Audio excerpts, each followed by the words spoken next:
che tutto sia pronto. Rueda la pelota, buon divertimento. Ribattono Leon Davila e Silo, e poi Fusari che va via. Fusari, la palla esce di poco. Silon che rimette sul binario di destra, poi il passaggio al centro. Più vicino alla porta, attenzione, lo scambio, si libera a sinistra Ruggero, controllo in due tempi del pivot rossoblu, palla per Rafinha, il dribbling a sinistro di Rafinha. Aminu Fakir anticipato, attenzione il passaggio, attenzione ancora il passaggio all'indietro e il tiro al posto di Silon, e poi dà una mano per recuperare il pallone. Aminu Fakir col sinistro, la palla che colpisce in pieno l'incrocio.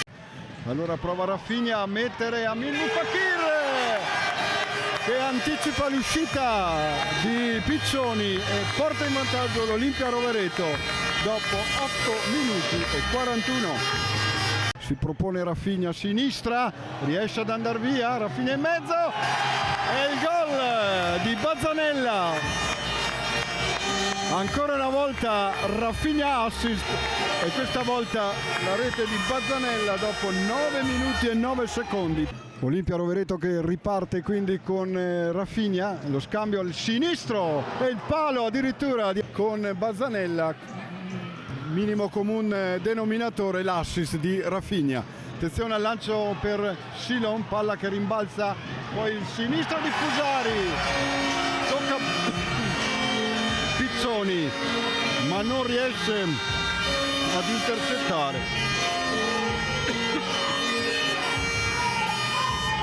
Attenzione al movimento di Fusari, gran passaggio di Hassan, Fusari in due tempi, finisce giù, poi Silon, quindi Pizzoni due volte.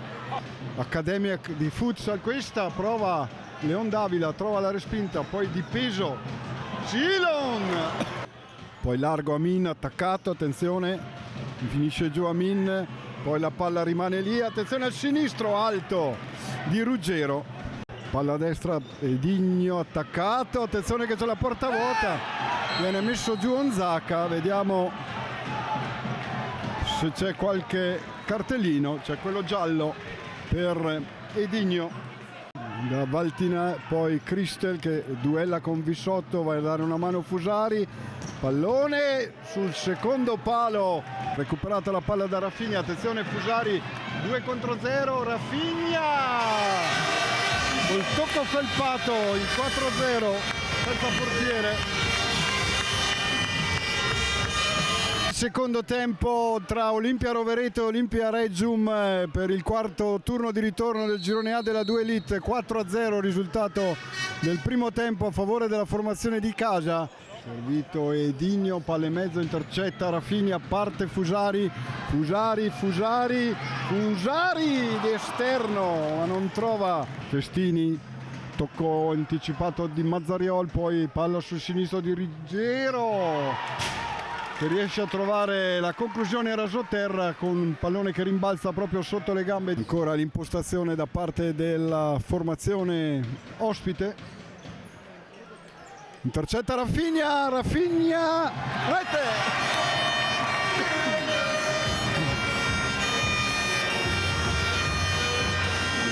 Portiere di movimento Emiliano, passaggio di Ruggero, attenzione, poi scaraventa Valtin Alaitea sul fondo con Valtin a destra, ancora Ruggero, attaccato, palla libera per Vissotto, per Santoro, va a caccia degli avversari Ruggero, anticipato Fusari che poi si intercetta e viene anche ammonito Fusari, poi riparte Fusari chiuso. Attenzione perché è molto pericoloso, palla larga, attenzione, la chiusura, riceve ancora Vissotto che allarga di nuovo il pallone, tentativo e il gol, il 5-2 dell'Olimpia Regium, deviata, recuperata da Piccioni, poi attenzione perché sbuca il tiro e salva Santoro, su Valtin, poi dietro Mazzariol ancora Valtin, forse uscita, no, si prosegue però l'Olimpia Rovereto, pallone per Fusari e non ci arriva Leon Davila, il rilancio in avanti, attenzione perché c'è un giocatore libero, finiscono a terra in due, palla recuperata, attenzione ancora a Fusari, Fusari col sinistro, palo, ma soprattutto un successo che porta a quota 25 la formazione di Sapigno e si riavvicina alla zona playoff.